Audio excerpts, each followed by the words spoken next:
those of you who got an invite, welcome to Nerd Prom. No matter where in the world you are, we're all Nerds International. With the hyphen. Nerds International proudly presents. We want to take you on a quest for knowledge. One that will take us from ancient medieval fantasy across the far reaches of space to the distant future. To many savage worlds.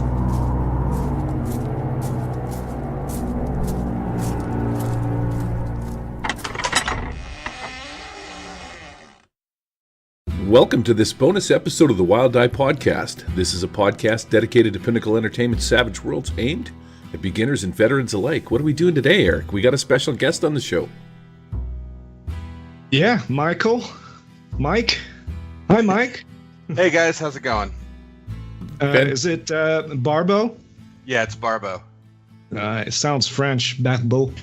It is. Yeah. So, yeah, Mike's from Bumblebear Games, and he's doing the Guardians of Umbra that we reviewed last episode recently. And Mike reached out to us because probably we said things that didn't sit well with him. We said stupid stuff. That's what we do, and he wants to set the record straight. So, yeah, Mike's here to enlighten us and you guys on what is Guardians of Umbra. I actually thought you guys did a fantastic job with the review, and that's why I wanted to talk to you mostly. I thoroughly enjoyed it. All right, well, then we could cancel this show right now. Adios, thanks for coming out. We're good. Now, it's the time. Michael, do you have an infinite love of poutine like Eric does, being that you're French as well? I do not have an infinite love of poutine. I've actually never had it. This is a good start. So, Savage Worlds, because this is a podcast about Savage Worlds. How did you get started with Savage Worlds? So I played D&D forever, right? And I have a buddy of mine who is just into all RPGs. Like, he's got shelves and shelves and shelves of them. And he was like, hey, want to play a crazy cowboy that hunts monsters? And he pulled out Deadlands Reloaded. And that was the intro drug that got me. And from there, he, did the general Savage Worlds pitch that you give everybody, which is, hey, do you want to play a bunch of random different types of settings and games, and I'll use the same system without freaking out? And so, yeah, from that point on, I just got pulled really heavy into Deadlands. And then, of course, there's so many other games. There's 50 Fathoms. And, yeah, just that's where our love comes from. You got Gary there. It's his favorite setting. It's just such a beautifully written piece of work. It's my favorite. I have to admit it. So this Guardians of Umbra, we're not here just to go off on a 50 Fathoms tangent, even though it's best game ever. Well, maybe the second best game ever after yours comes out. What is this all about? You've been working on this for some time, and I do want to tell you one thing. After reading this, like, I was looking it up when we were doing the review last week, and it is one of the more beautifully put together Jumpstart packages. The art is fantastic. The layout is top notch, and there's even the critters at the front, the giant guy with the hammer and whatnot. It's fantastic. It's really well put together. I do get a Daring Tales kind of a vibe with the old weird science kinds of Tesla Corp guys. Yeah, absolutely.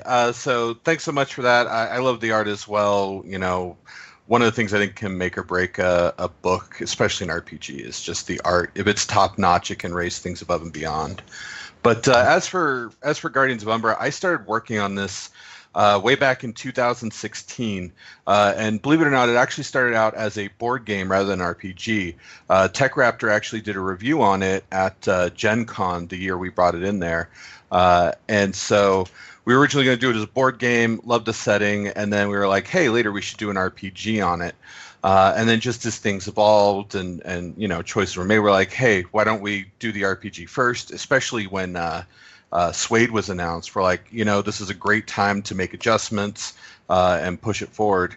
And so, you know, it's 3 years in the making now, and we're looking to do it soon. So why Savage Worlds? Why is it a good fit for Guardians? So one, I mean, besides the fact that I love Savage Worlds, right? We can ignore that because we all have our favorites. Really, when we broke down the mechanics of the original game and what we were trying to do, Savage Worlds just had a really great monster / race development set of specs that balanced really well, and it leveled really well with us. And because what we wanted to do is focus heavily on obviously all these like mythological creatures and creatures of fantasy who like evolve as they gain powers and kind of, you know, become paragons. But we didn't want it to become this very heavily unbalanced thing that you can run into when you're like, I have 800 hit points, you know, it's over 9,000 kind of situation. So Savage Worlds just really fit for keeping it hard and gritty, and, you know, in a setting where you should worry about a bunch of Nazis blowing you away with machine guns. You shouldn't have that situation where you're like, I can take 6 machine guns. And Savage Worlds, I think, just does that so beautifully. The setting for this book takes place in 1943, and it continually talks about a war that is taking place. Now, first of all, is that World War II? And second of all, the Jumpstart doesn't really talk much about Umbra. And what is Umbra? What's it like? Is it just Earth that is in an alternate dimension? Because there isn't too much information given on it. Although one of the big sort of one of the special rules is called realm shift, where you can pop back and forth between the two worlds. I'd like to know a little bit more about Umbra as well, and about the war and the setting itself, like where it takes place. Oh, absolutely. Yes, the World War II is the war we're referencing here, and we're trying to take everything from the point of view from the AOC, or all the creatures are playing the Valkyrie and whatnot. And so when they come back to Earth for the obvious kidnap of Purity and whatnot, they see the war that's going on. Obviously, all the Axis powers, the Tesla Corps, see them, and it adds in this extra conflict. But Umbra itself is much like you would expect. It is an Earth-like location. It is in another realm or another dimension, however you want to word it, that kind of rubs barriers with Earth in these other dimensions. And so when you get to these ley lines, you know, that have these mystical energies, it's where the barriers are thinnest. And so they use vision pools or just their natural ability to realm shift back and forth between Umbra and Earth to either go after people or come home and do things like that. All of these guys were originally from Earth, and throughout the book, you'll see the information that originated there fleeing Earth to go to Umbra initially. Mm-hmm. So by AOC, you mean like, well, you're not using that term, but I'm trying to find references in pop culture. Are we talking fake creatures? Yeah, so the AOC, I think, is originally Irish, and it referred to these fairies or elf kind of creatures that lived either underground or beyond this shade that was just out of human sight, so they couldn't see what was going on, which, you know, you can see this parallel to Umbra here, where it's just beyond this barrier. And so it references not just the Valkyrie or the Runekin or the Revenants or anything like that. It's all fey creatures. And the reason that came about in the setting is because when the AOC came across, the Irish were the first to welcome, you know, them wholeheartedly. And so one of the biggest changes is, since the Irish, you know, welcomed them with open arms and took them in, you now have the Irish Empire, which is stood above where, you know, they originally stood in World War II. And you'll have, like we have a piece of art in there that is a Valkyrie ripping out a bombardier from the Blitz, and so it just changes the state of World War II altogether. Were you son, Gary? Sorry, I cut you off earlier. I mute my mic so that I don't speak over Eric so much. How many different races are there going to be? I see this winged creature that looks very humanoid. I'm assuming she's a Valkyrie. And then you have these new races called the Avatars of Nature, where you have like a bestial and a primal avatar. Very cool, by the way. I see there's like a Cyclops looking, or not a Cyclops. Sorry, what is the half man, half goat guy? Oh, the Satyr? Yeah, you've got something like that, the Satyr. And I see that there's goblins in this one as well. Yeah, so I think right now we're looking at a dozen races. We obviously want to do more, and we have more planned. It's just whether we do them in Splatbook or we want to add them as stretch goals. But we're looking at a solid dozen. The goblins are actually part of a group where we call them Runekin, and basically it's you have all these mythologies where you have like goblins and fairies and leprechauns, and they're all these small creatures that are heavily tied to magic, and they're mischievous. And so the Runekin in our setting vary from just being goblins to tiny fairies to, again, the leprechaun type people. Whether you're looking at the Happy Leprechauns or the one from the horror movie, they're just these small creatures that are just all about arcane power, and they have like an ability called Tied to the Source, because really they are the closest embodiment of magic that you can find. Okay, so the extent of what people know in the real world on Earth about magic is probably very little, right? The AOC, that's like a myth from back in the day, and all they know is Tesla, that kind of, well, their technology is similar to magic, isn't it? Yeah, so think of it in the way you would think of our current mythology to begin with, right? You have the rumors of King Arthur and Merlin and all these other, dragons that were hunted back in medieval times. And it's viewed kind of the same way initially as this silly nonsense and this myth and rumor until, the breaches start happening and you have all these creatures pouring out. And so you have people then start questioning, oh, crap, can we do magic? Because I couldn't last week. And so, they're trying to figure that out while the AOC are all using their unique powers and magics to fight the Tesla Core. And we all know, we're all pretty certain, right? Tesla Core obviously using weird science.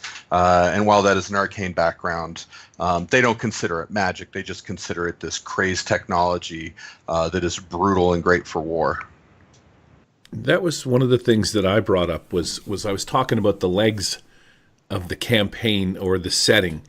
And you have this evil guy, the leader of the Tesla Core, Nathaniel Kane, and he's got himself on a hold of Purity, this god from the other world, dragged her in here, and he's like sucking her power out of her somehow and using it to apply these weapons. But when I was reading the actual setting today, it almost seems like he had somehow figured out how to make this Tesla arc, and it was the Tesla arc that allowed him to breach Umbra and do some stuff. I'm kind of curious if you could explain a little bit of how that works, and how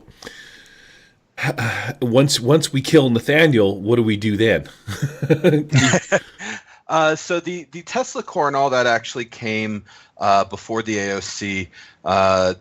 In the story, the Manhattan Project actually never comes to fruition due to a series of mysterious explosions.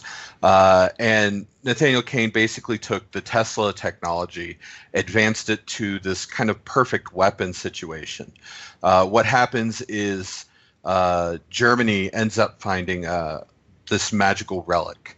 And when Nathaniel Kane finds out that there is this other weapon that might be able to rival his, he goes on this mad manhunt to find out if he can find any more. What he ends up doing is finding a breach that goes through into Umbra that he accidentally stumbles into. And from there, they go in and they kidnap the first creature they can find, which unfortunately is Purity, all on her lonesome out in a field. And what the OC couldn't know at the time is that the Tesla energy that gets shot out from guns and used in their electrical nettings is just extremely powerful, enough so that it dampens magic and, was able to restrain her. So he steals her and is now using her for the only thing he was looking for, right? More power. How can I make better weapons? How can I make stronger soldiers? And the way he gets it, let's just say, is not friendly. She is not in a good situation. As for rescuing her, that is not the primary goal set out in the initial campaign we want to do. Rescuing Purity at this point is kind of like, ending the war. You hope to do it. You really want to do it. But, this guy has a 4-year lead on you at this point, and has his own army to hide her.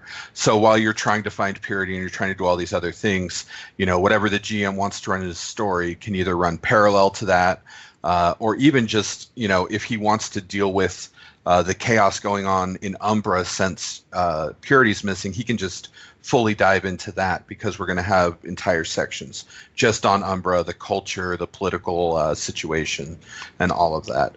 So yeah, Purity is out there, but it doesn't have to be your campaign focus. When you were writing this, how much were you hating the fact you had to compress it down to 21 pages? Because there is definitely a lot of stuff missing, like the entirety of Umbra. And this condensed version of this book, it seems like there's quite a bit more that you could have fleshed out inside of this if you had the space. How much I hated it? I hated it a lot. So much. We're trying to keep it under 200 pages right now, the full book. And yeah, it was just so hard because we wanted people to understand as much as we could. But in order to keep it around a half dozen pages, we really wanted to focus on, okay, there's a war going on. You can play all of these mythical creatures and you can fight Nazis in Tesla Core. And so we're hoping to get that in there as the entry point for people to see, because just trying to describe an entire world in, a page and a half when you've got a total of 12 is impossible. I can scratch the surface, but the odds of me making it as intriguing as possible aren't, that high. Right. So with the Umbra, you can travel to it or travel back. So in your adventures you have planned for that, is adventure going to take place solely on Earth, or some of it is going to take place in Umbra as well? So we've got a few set to go here. One of them takes place wholly in Umbra.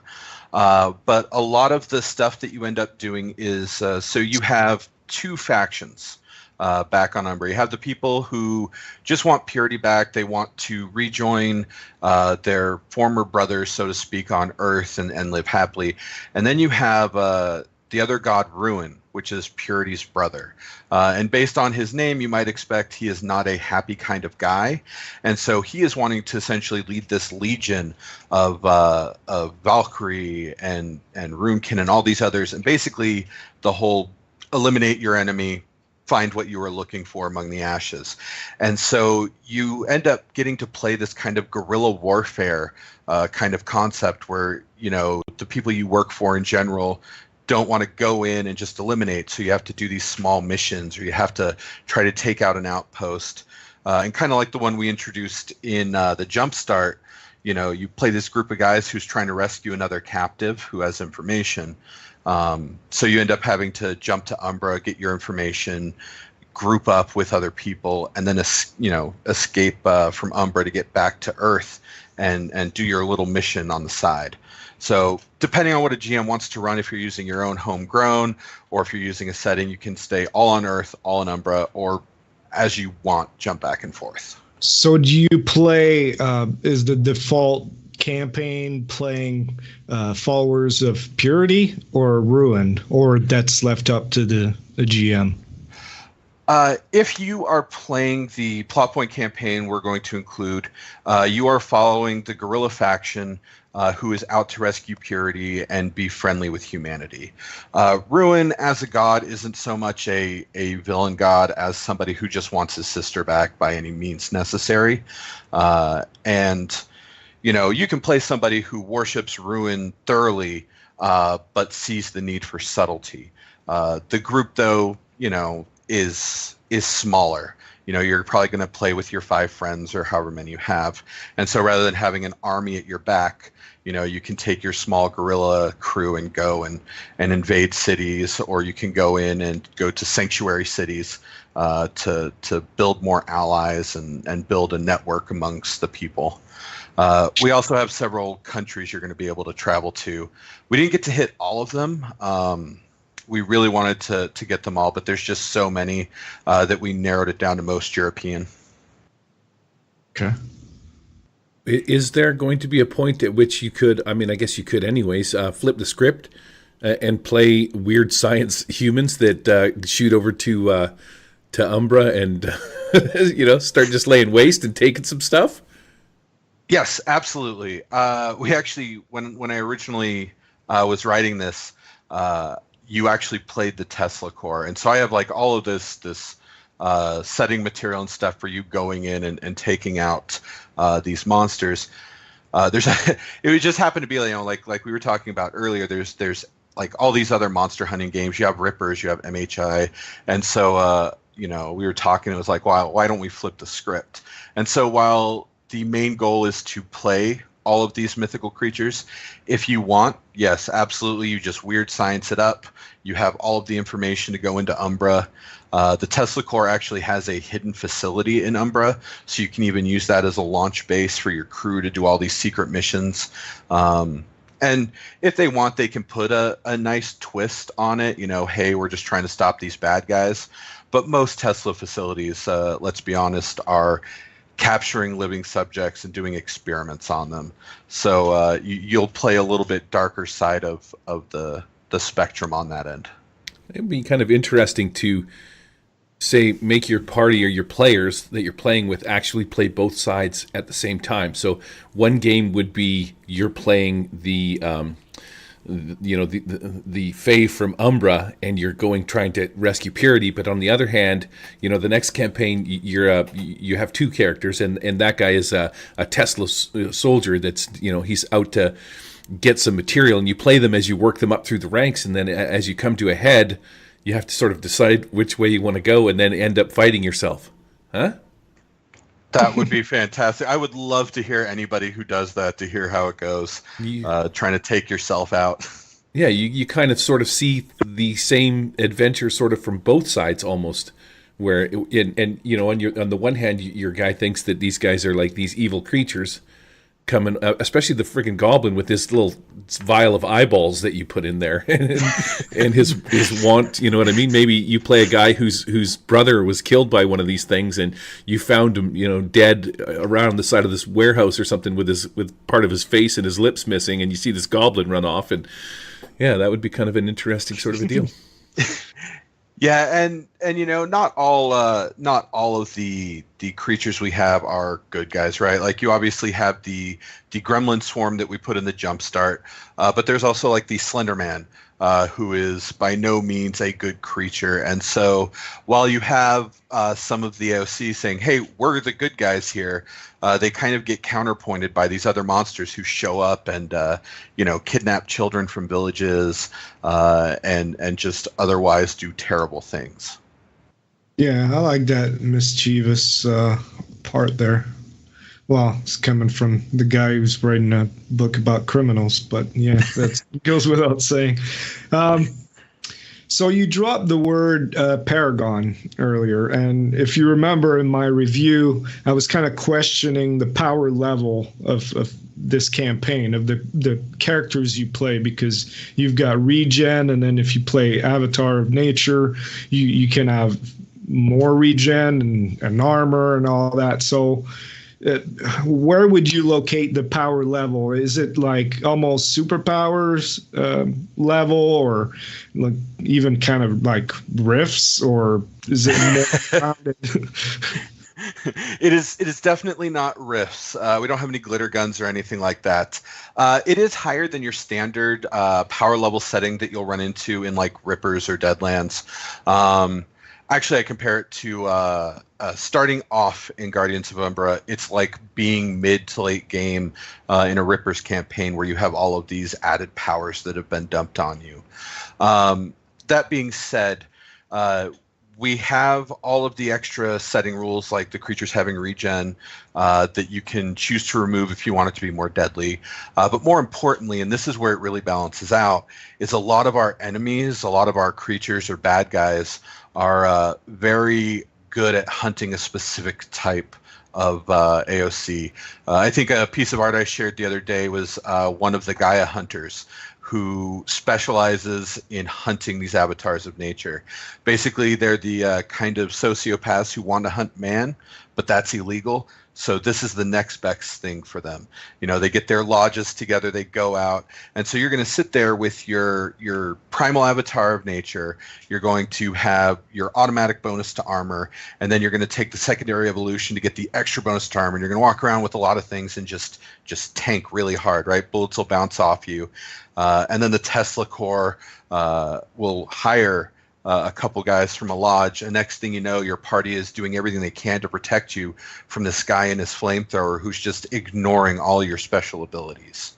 And so, you know, we have that spread out for all these different creatures where they get certain benefits. And so, yeah, you'll feel very powerful in a lot of circumstances. You'll feel really strong.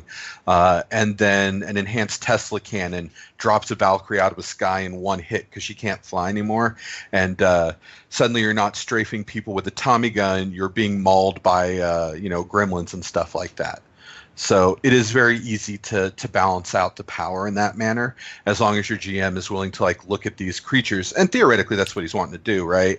And introduce them, you know, in ways of balancing out the power. That's speaking of the creatures, that's sort of I find one of the gimmicks of your book is these failed experiments, which would allow you to sort of make these crazy, weird clawed giant, you know, half mech, half machine, maybe steam powered kind of like crazy beasts that will come at you from, you know, nowhere. And I find that rather interesting. Is there going to be a section in the book where you're going to maybe say, like, you know, here's some parts that you could put on claw arms for this, for that, and explain that sort of in a bit of detail? I see there's the Tesla Brute, the Tesla Enforcer and stuff like that. But yeah, these failed experiments actually look pretty interesting. Yeah, so one of the hardest things we've had is the section for the antagonist is just so much bigger than most of the books you'll have out there, because we aren't able to fit in the small descriptors, because we have all of these different things. Like you were saying, claws, what is it powered by? Did its arm meld with any specific type of weapon? And we're trying to put in all these different options so that based on whatever the Tesla were working on at the time, you end up with this other monstrosity or this other just kind of creature that is terrifying, to the point where you can even run into a Tesla guy who has these Valkyrie wings strapped to his back that obviously weren't his to begin with. So there's a lot of that goes into it. And then if you're playing a golem, it's a similar thing where you have all of these upgrades that you can start buying for your body, or even to replace your body with, you know, a better structure. And so a lot of it, we really wanted to dive into the customization. So does that mean more monstrous abilities, or it's just a clever use of the existing ones in Savage Worlds? There will be more monstrous abilities. One of the big things that we really wanted to focus on was the ability to, both with players and enemies, focus on becoming the pinnacle of whatever you are. most of us have this friend. I know I have plenty who like open up the monster manual or bestiary. They'll look through and they go, "Oh, I want to play that, and I want to be the coolest one of that." And in a lot of games, that's just really hard to do, right? Especially when they pull out, like a troll or something. And so our goal is to do something where you can go, "Oh, I want to be this awesome looking creature with wings, or this awesome looking Dr. Jekyll, Mr. Hyde kind of guy," which yes, we do have. And not only do I want to be that, I want to, mutate and do all these extra cool things. And so we focused on doing that for not only with player characters, but also with the enemies you run into. And the failed experiments are just the epitome of that. They're actually, themselves wildcard enemies that go around and they will wreak havoc on anything that they can get their hands on. They remind me of the monsters in Overlord. I don't know if you've seen it, but the movie that came out last year, those experiments, and they're really super strong. Speaking of which, though, the failed experiment. So I did that thing where that my wife does, which is Facebook stalking, and I stalked your Facebook page and found this mini for a failed experiment. So how do we get those? So the failed experiment, we're going to be doing several giveaways. We just started up our Facebook page recently. We're going to do giveaways for people who want to either like the page. We're going to do several polls so we can try to tailor our Kickstarter to what people like and what they want to see. So we already did one where we did a poll. Some people responded. We reached out to some of those people to say, "Hey, you want a mini? Would you like it? We'll mail it to you." But eventually, we actually have 7 minis already. That we want to do, and we're looking at either putting them in with the Kickstarter or doing a separate one just for the minis. Right now we have the failed experiment, the Tesla Enforcer, which is the lab coat guy with the Tesla gun. We have War riding a giant monster called Bellum. We have Rosie the Riveter. We have one of the avatars of nature.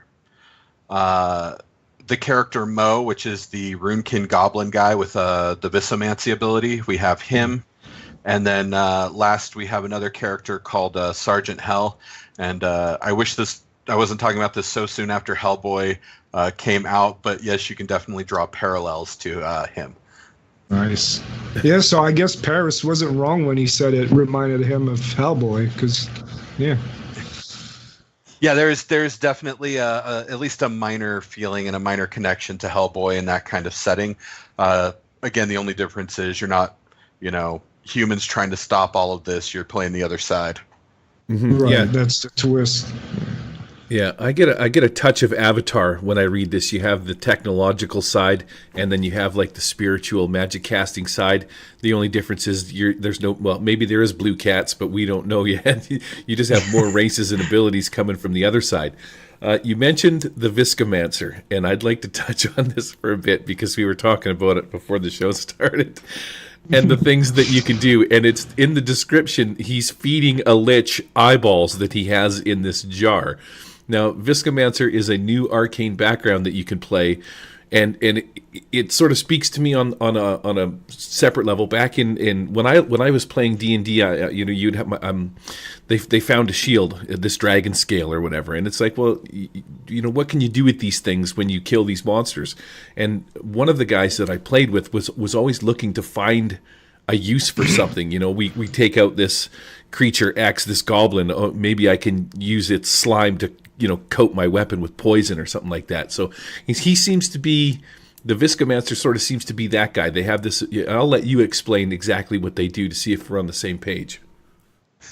Yeah, so the Viscomancer is all about harnessing the magic that has coalesced into a person who is recently deceased. Because in the setting, everybody has at least some arcane energy flowing through them, whether they can tap it or not. Now, granted, you're not going to be able to hunt down a bunny for its liver and then cast some great arcane power from it. But for most intelligent creatures and things like that, you can. The Viscomancer, what it does is it gathers these, it stores them, and on a base level, it will, use the hand or the organ or whatever relic it has to empower its spell. And what's really nice for this is you can do it even after you roll. So if you just barely didn't make that casting spell that you tried to enhance, you can use a couple of your arcane vessels to do it, and you can make it more powerful. Now, as we talked earlier, I wanted to build on being the paragon of something. So we also have several edges that build upon being a Vissomancer. And it is to the point where, if you actually read in the story, Mo has a Yeti tooth that he can use to make objects brittle and like carve through things. And so as you continue doing your Vissomancy stuff, if you want to go down this path, you can actually start taking these arcane vessels and making some of them permanent into these crazed artifacts, so to speak, in which you can do these different kind of super-powered kind of things that your character normally couldn't do, whether it saves you power points or just gives you something awesome with utility. We've got a long list of things you can do. Of course, a GM can come up with something he wants to all on his own, but the goal is to basically do kind of what you're talking about, and it's to say, hey, we killed this awesome creature. I want to do something with it besides, milk a snake's venom or something, and just be, fantastic with it. Now, is there magic in humans when you start killing these Tesla guys? Yes. So the humans overall still have the same kind of essence in them. When you run into true constructs, they won't, because they don't have it. But even the humans who are mostly cybernetic at this point have at least some arcane energy. Now, as a GM, because we all know GM fiat exists in every setting, if you want to say, no, this guy is way more machine than human, he doesn't have it, your GM can call it out. Just like you can say, no, you killed a deer, you don't get an arcane vessel from that. But for the most part, it'll be pretty much any enemy you come across.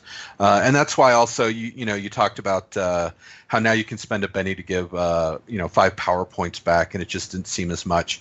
But when you kill a field of like 20 dudes and, you can only carry 6 arcane vessels, it gives you something to do with all these extra ones that are laying around rather than just leaving them. It lets you replenish your magic a little more. Of course, the downside is, you have a chance to get shaken with your miscast, which is always a downside. So after you kill a field of 20 Tesla soldiers, you just go eat them and get your magic back. Oh, that's fantastic. Yeah, at least there's a use for them, right? Lips, eyeballs, that kind of stuff. That's pretty neat. I like that. It's pretty cool. The in your playtesting, do you find that 1 PowerPoint per item is enough? I guess if you have a spirit of 10, you could carry 20 of these things. Is it 1 per spirit, 2 per spirit? I believe it's 1 per spirit, and then you can take an edge to double it. The 1 has worked out in the play tests because if you go for more, then there's a lot less risk to consuming them. You're just like, 5 power points. Or I think we did 2 at one point, and it just felt like you were getting too much back, and it was feeling a little too bloated on the PowerPoint generation. Doing just the 1 kind of leveled it out. It made it so it wasn't something super amazing, but like you said, when when you're dealing with a field of 20 guys that you're eating, so to speak, it makes it so that the recovery puts you back on par with the pace of the rest of the party. So you don't run into that situation where the wizard blows his entire arsenal in the first encounter, and everybody's like, well, we've been playing for 5 minutes. I don't feel like resting for the day. Yeah.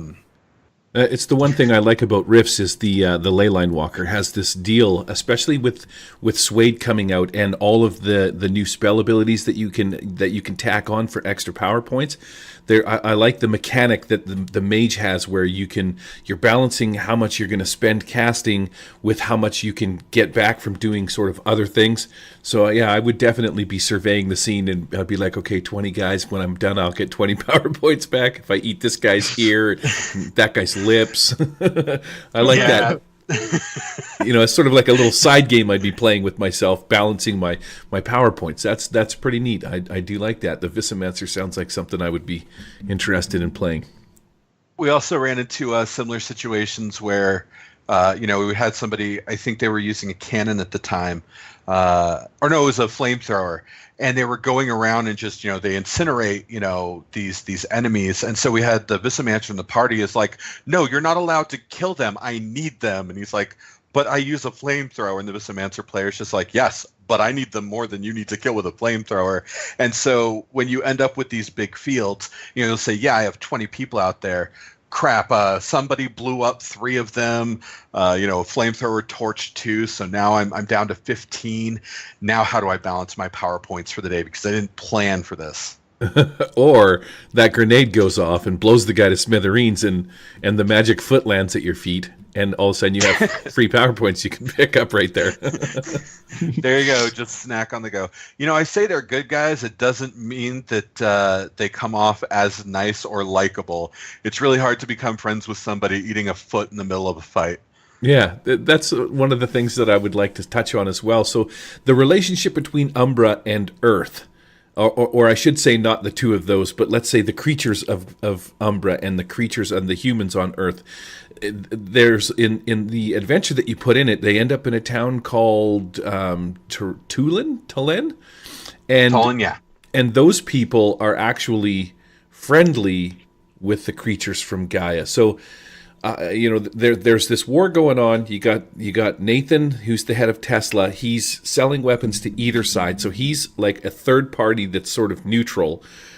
Are the wars that are being fought, are these people aware too? Will there be campaigns where one side of the war will proposition you, or the other side will, and then in general, is it these people are your characters are accepted as they go into town, or this is one of those deals where it's constant stealth? You continually need to be hidden from humanity.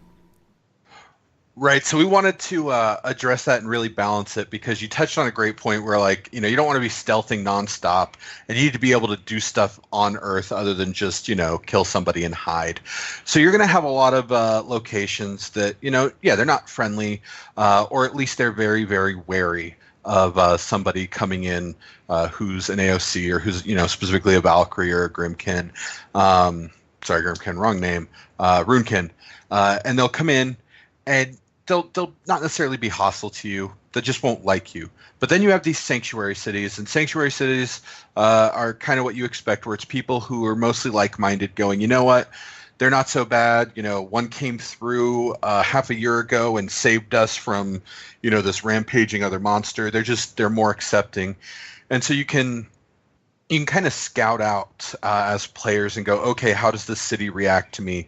Or if you have more knowledge of the area, you can know ahead of time, Chicago, they are not a fan of us, but there's a couple cities outside of there that we can go to where they're going to welcome us with open arms.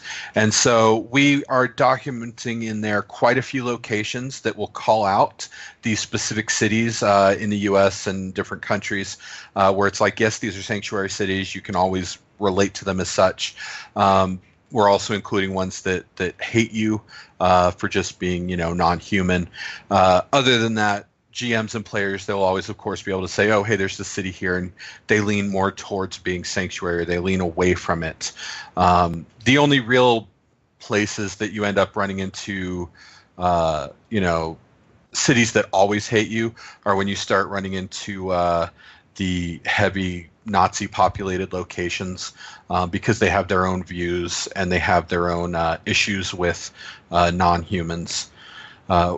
One of the things I'd really like to speak on too is, and I hope people enjoy this, is if you really look into the history of some of these creatures, like the stuff you would find online or in real tales, we try to tie that in as much as possible. For example, anybody who has really followed like the old mythology or the old tales of golems and their origination in defending the Jewish people, when they would have prayer scrolls and such put into them so they could defend, the people who created them. The golems have a very similar role, where the first one to find him was a Jewish fella, and it follows the same thing. So the Nazis outright hate golems, right? They see them as these workhorse abominations, and you've got similar camps where golems are tagged, disarmed, and put into labor camps to do 24-hour menial labor. You have organizations like that but it doesn't mean that's all you're going to run into, because obviously players need to be able to, sneak into German-occupied cities and be able to fight with rebels and stuff. So you mentioned at the beginning of the interview about number of races that you're thinking about a dozen, and what you like about it is how you can basically build your own race within Savage Worlds pretty easily, and it's kind of balanced. Now, are there going to be guidelines for people to, if they want to create their own AOC types races in there? Yeah, so the first thing is we didn't want to duplicate what Suede already did for race creation, right? They've got some really good templates for how to do certain things. What we wanted to do is expand and build on that. And so we have additional abilities such as, I think it's enhanced photosynthesis, for example, which allows you to doubly heal up for a Benny. And so we've added like a lot of unique abilities that you can do in order to focus hard. For example, I talked about Slenderman being a bad guy. We had somebody who wanted to play essentially a good version of that. And so we went through, looked at all the abilities, built up to the right point value, and was able to create a very similar kind of creature and insert it. And so if we don't have something in this first wave that people want to play, we at least have the rules for you to kind of create something along those lines and be able to add it in. Again, in the future, we plan to do, different creatures for different regions. We weren't able to touch on any of the vast amount of lore and fables that you can pull out of, Japan and all of the Eastern places, because there's just so many and they're so good. So we want to do those later, but if you feel the need to do it up front, you can use these rules as a general guideline to build to the right power level and start going with that. Yeah, because I'm thinking I'd want to create a red cap character. That'd be awesome. Yeah. Along with Runekin, you're probably not going to be liked by people very much, but you can definitely make it. Well, at least I won't be the guy who eats people to get power points back. Yeah, I'm not touching that one, Eric. It's actually kind of interesting. You've changed my mind on this for a couple of reasons that I'd like to touch on. It's kind of cool that it takes place mostly on Earth because I'm familiar with Earth. You know what I mean? I know this world. Right. You've got the problems with World War II happening with the Allied and the other sides and stuff. So there's those conflicts that you can actually have to work through. I can imagine myself throwing in an adventure where they have to go into some base or something like that, rescue somebody, one of their friends from this situation while the war is going on and bullets are whizzing past them in the middle of this firefight kind of a thing. That's pretty neat. I can actually start to see the legs in this thing now as well. The extra races and the new arcane background's pretty cool. I really like the Vissomancer. That's pretty slick. And the failed experiments. Now that just leads to a bunch of, creating a bunch of weird things that you can come up with, which is one thing that I like about Rifts and, all these crazy things that come in from different dimensions and stuff like that. It's pretty slick. Is there going to be, there will be a plot point campaign. Can you speak about that a little bit? Like what kind of quests, will there be an adventure generator that we can get? Or maybe like a reference of points that will say things along the lines of, rescue a friend from such and such a place, ideas or for adventures and stuff like that?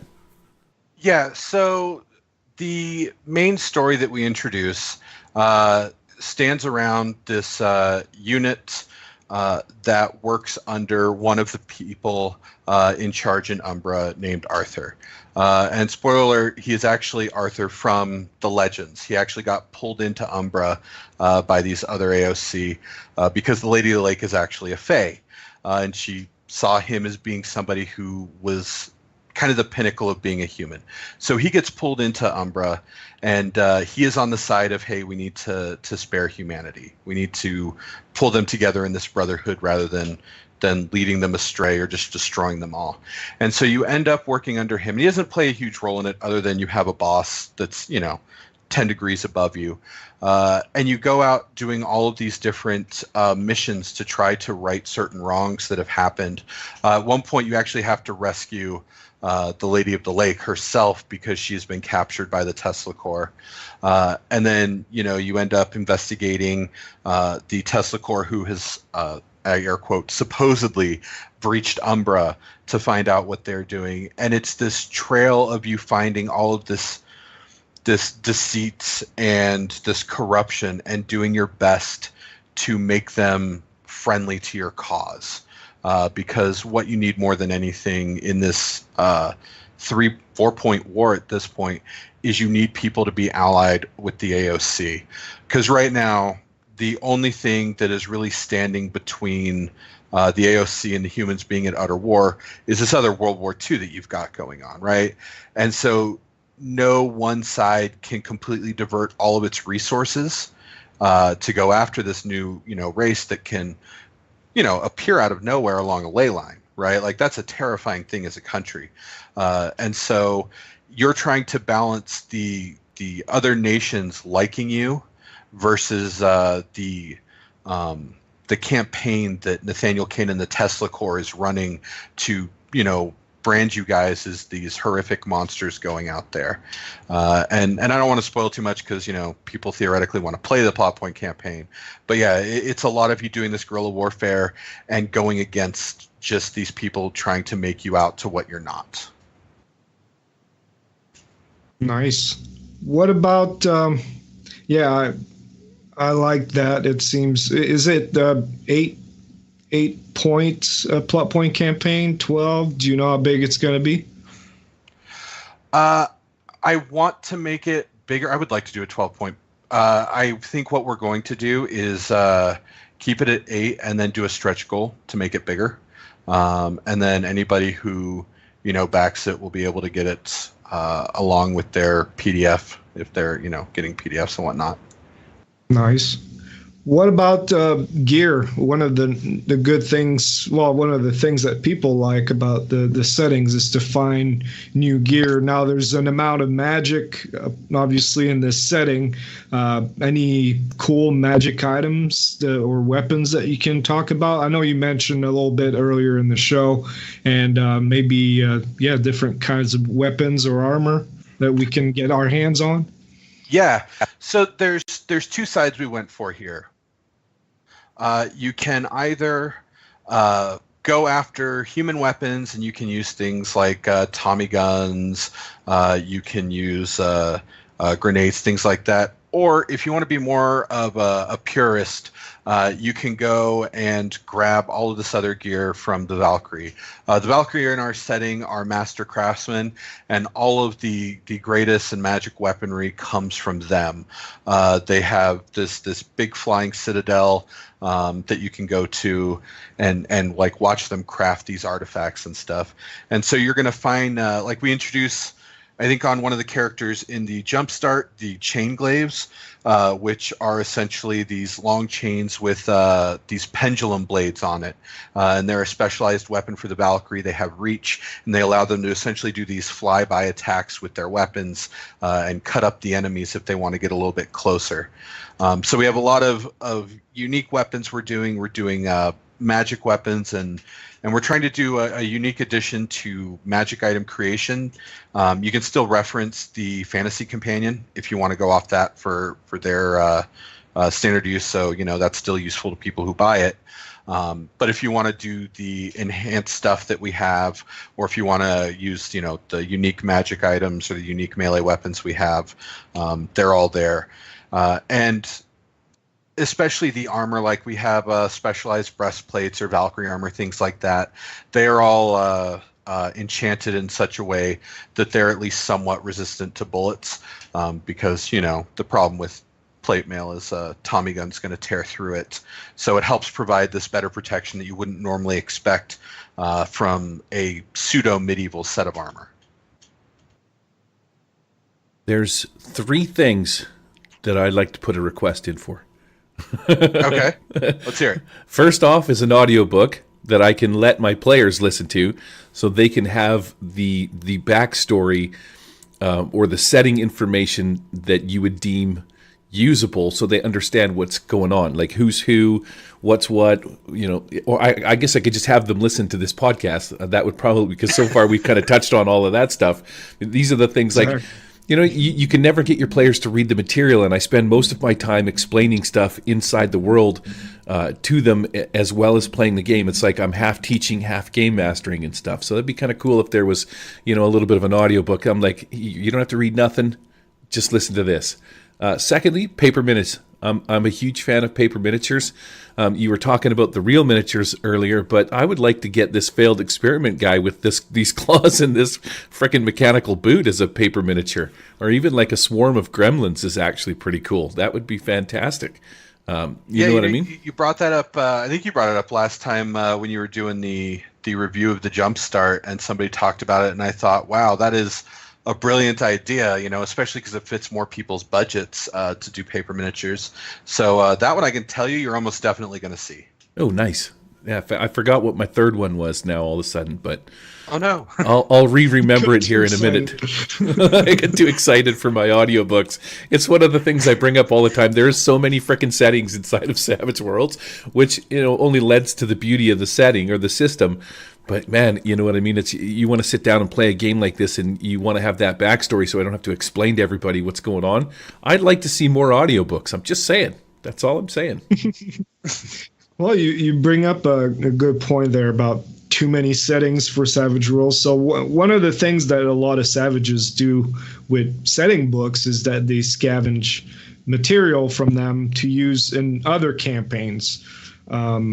Homebrews or whatever. Is there material in Guardians of Umbra that, if I run, I don't know, another fantasy campaign that I can use? Well, I would imagine the bestiary, which looks pretty awesome to me, but and arcane background. Anything else? Yeah, so this is one of the things I want to talk about anyway, so thanks for bringing it up. I do the same thing. As you just mentioned, where I will go in and take edges from other books or enemies from other books and use them, and so for anybody who is in the I don't need another setting like boat, anybody who is along that, yes, I would definitely pitch the bestiary part of the book, which we have a ton of them. I would pitch the races because, again, taking out the setting specific rules, you can easily drop them down to standard power level, so they're not overpowered. The arcane background, and then if you didn't want to deal with World War II weapons and you didn't want to deal with the magic items because you've got your own, that's fine. The other thing I would recommend is the edges. While they are different, the Valkyrie and the Winged Race from the core Savage Worlds book, they are to an extent, the same. They're a flying race. And so we have edges for all of our different races that are made to enhance them. And it follows the same kind of pattern that you would see with either a profession edge or a weird edge or anything like that, where we keep them balanced. So it's doing the same thing. The only difference is, rather than focusing on a profession or a fighting maneuver, or for everybody who wants, the extra bennies lucky, it instead focuses on your race. And so you can easily look through the book and go, oh, this absolutely fits with this other race in this other setting. Can I use it? And when you look at it as a GM, you should say, yeah, it's balanced. It gives you this extra cool thing to maybe make you this unique version of your race. And it's very usable for that. So if you don't care about a setting, I think the bestiary, the races, the edges, the magic should be enough to be useful in other games. Yeah, that's cool. I really feel like your Jumpstart doesn't do your setting justice. If I had 50 pages, I think it could have. It seems to be like there's so much more going into this. You've got all these extra races, edges, hindrances, all the different creatures and stuff like that are coming up, and then the story is actually it's actually kind of riveting if you think about it. One of the things I wanted to ask you about is you start off talking about Umbra and Ruin, the brother and sister, but then most of the Jumpstart goes into Gaia. Now, is she relevant to the story in some way? Yeah, so Gaia is for anybody who needs an easy reference, think of her as a demigod. Basically, purity and ruin are two major aspects of creation and entropy. They work together and they helped develop Gaia, which kind of bonded with the Earth itself. Gaia is really the only demigod or AOC that remained behind on Earth. She is the one who actually created the avatars of nature, which is why they have their name as such. And so, as anybody who plays an avatar of nature immediately has this bond with her, where they have this connection. You'll in the book you'll see like she often like will whisper in the wind or give these like big mysterious guidance missions to go do something or to protect somebody. And so there are several points, like I said with the plot point, rescuing the Lady of the Lake. The Lady of the Lake, as you might guess, is very closely tied with Gaia herself, and so you have this other big entity that is also ushering you to save this friend. But as a GM, you get to play with not having to just have a guy say, yes, go here, do this, do that. You can sit there with your players and go, you see the sign, you have this vision, and it can manipulate the world around the players to kind of pull them in more. Mm-hmm. This would be, thinking about it, would be an excellent resource book for riffs. You've already got the ley lines and the dimensional shift between two worlds kind of a thing. I could see that you could pull a lot of this stuff out and use it as actual creatures or quests inside the worlds of riffs. You've actually even got the opposing forces and stuff like that. This would be a great resource for people that enjoy riffs. All the bestiary and stuff. That's very neat, man. Is there? Yeah, I agree. Anybody who's back in riffs right now, if they want to take a look when we go up, throw us your money. Is there anything else that we brought up during our review that you need to address that we got wrong before we wrap this up? And you tell us how much of a bunch of idiots we were. You know what? No, especially Eric. I think the biggest thing that is always the hardest is the name, the AOC. I know most players end up just calling them the AOS after a while. I really don't think you guys got anything, hard wrong in your review. I think like you're being too nice.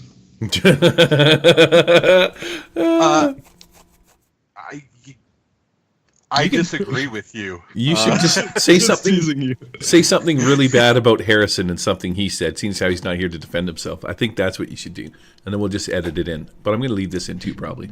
Yeah. What about the gnome thing? Oh, you mean the when he talked about like the gnomes running across the battlefield to butcher up a bunch of people? Man, I wish I disliked that more than I currently do. But like when I listened to that, I was like, oh, you really need to have that happen. So I kind of hate him for having an idea I didn't have. If you want to edit out everything but I hate him, that's fine. I get it. But yeah, no, I don't really have anything to correct you guys on. Like you already mentioned, it was really hard to do justice with I think they originally wanted us to do around like 10 pages of a jump start. They didn't have a hard thing like most aces will know, but trying to keep it around that number just made it so difficult, which is why I wanted to come on today and talk your ear off forever. Yeah, it just seems like there's a lot more depth to this than what you can really portray inside these 20 pages. That's really, really cool. A lot more to it. Do you have a Kickstarter date? When is this going to be released? You and the 8 million other guys that are trying to get their material out post-Suede. Yeah. So we are going to launch June 27th. It's a Thursday. For those of you who have tracked Suede, that is in theory when it was going to start delivering in June. I'm not saying we planned that, for a specific date. But yeah, so leading up to the June 27th Kickstarter, we're going to do, like I said, a bunch of giveaways for minis and stuff. Do interviews with people on podcasts, answer questions people have. So people need to follow you on Facebook to be in the know, to be notified of these giveaways and stuff? Yeah, so the one we're going to do probably Monday of next week or last week, I'm not sure when this one's coming out, is we are going to, on the Savage Worlds Facebook group, just put up a, hey, like our page, get entered for a chance to win the mini. Based on how many people like, we're going to throw more and more minis out there. That way you don't have to worry about like a 1 in whatever 60 chance of getting it, because I've got a box full of minis that I want to give away to people. And then, we're going to continue doing updates with posts about different rules, insights. Right now, we're doing posts about the Four Horsemen.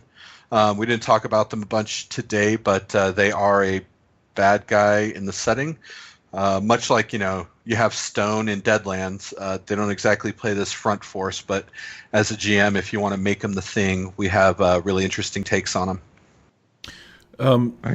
Seeing as how you're such a Facebook elitist, and I'm not or I was going to call you a Facebook racist, but that doesn't make any sense. Is there a way that I can get involved in this and get some cool ass minis? Because I'm not on Facebook. You specifically, I mean, you could just give me your address after this and I'll send it to you. Yes. But aside from you, we are working on getting our website done, which will, outside of just giveaways, we'll have a store on there. We will also have a newsletter that we're going to do that if you want to sign up for the newsletter, you will as well be entered into the chance. We'll have that posted on the website when the website goes up. And so, we want to get it out there. And then, of course, in the future, if you want to grab the minis that we do in the future, we'll probably do more Kickstarters either for them or, if this goes well enough, we'll just keep putting out minis, put them up on the store and pitch them to people. Nice. Very nice. Well, it was great meeting you, Mike. I mean, you got some pretty solid there. You guys haven't asked my favorite question that you asked in this list here. Yeah. Well, I need to set it up. Well, still with the whole Facebook stalking thing. Looking through your Facebook on your Facebook page, I saw that you seem to post a lot of pictures of cupcakes that you bake before the night session. So I wanted to know, if we were to sit at your table for a game, what kind of cupcakes would you bake for us? Yeah, so and so people know too, I love themed cupcakes. Like before we did the Apocalypse World Tour, which was going zombie shooting, I made a bunch of zombie cupcakes. So what I would definitely do in this instance is I would do 2 batches. One would definitely be a blue raspberry Tesla-styled cupcake. And the other one, without a doubt, would be a red velvet cream cheese that I sculpt all the icing to look like parts. Right, so for the person playing the Vissomancer, they'll get to eat an arcane vessel if they want. a ring shape sphincter cupcake for Gary. Absolutely, he can have all the sphincter he wants. I'm a fan of any cupcake. It doesn't have to be themed, man. But if you put a sphincter-shaped butt cake in front of me, oh man, are you kidding me? I would totally eat it, and I would give Eric the sexy eyes while I licked the rim. Don't break eye contact. Whatever you do, don't break eye contact. Right? No. Oh my God. When you do, that's when he punches you because you need to lock eyes with him. Do you love my sexy eyes, Eric? What are you talking about? Oh, my goodness. Well, this is awkward. I think we should end this now. Anything else you want to add before we put a pin in this bad boy, Michael? No, thanks for having me, and check out the Kickstarter when it comes out. We'll put up more information on the Kickstarter as well. You'll probably see some extra page spreads, so you can get more of that information on some of the other races, like the actual augmented humans and other things like that. Just take a look as it comes. Thanks for coming on, and good luck the rest of the way. Yeah, good luck with this, man. You definitely got my money. There's a lot of stuff that I could, if I, don't have the time or whatever. Like I like the riffs, and there's some new stuff coming out, but I could definitely pull this stuff in. You're going to get my cash money. I'm just saying, you've changed my mind. Thanks a lot. I appreciate that. Yeah, absolutely. And if you guys feel the need to run some Wise Guys stuff with some demonic gangsters, we have a whole organization of them that are looking to exploit. I was looking at the Gremlin, and I was thinking to myself, are you familiar with Richard Woolcock's Saga of the Goblin Horde? It'd be kind of cool if you could play like a swarm of gremlins inside this game, and you take a wound and one of your gremlin buddies is basically just gets shot or something like that, but you could still carry on. That would be pretty neat. Yeah, I got some ideas flowing through my head now. All right, well, thanks for coming on the show, Eric. Thanks for having me.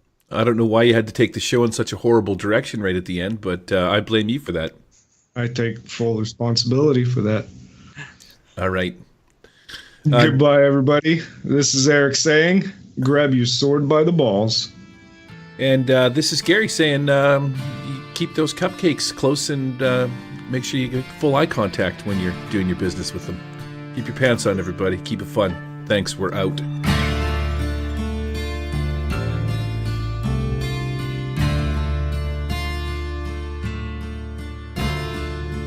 The Wild Die Podcast is not affiliated with or endorsed by Pinnacle Entertainment Group or official Pinnacle licensees. Any of the products mentioned on our show or appear on our website are the property and copyright of the respected owners. All music and artwork is used with permission of Pinnacle Entertainment Group. All items are used under fair use and educational and review purposes. All other items are the intellectual property of the Wild Die Podcast.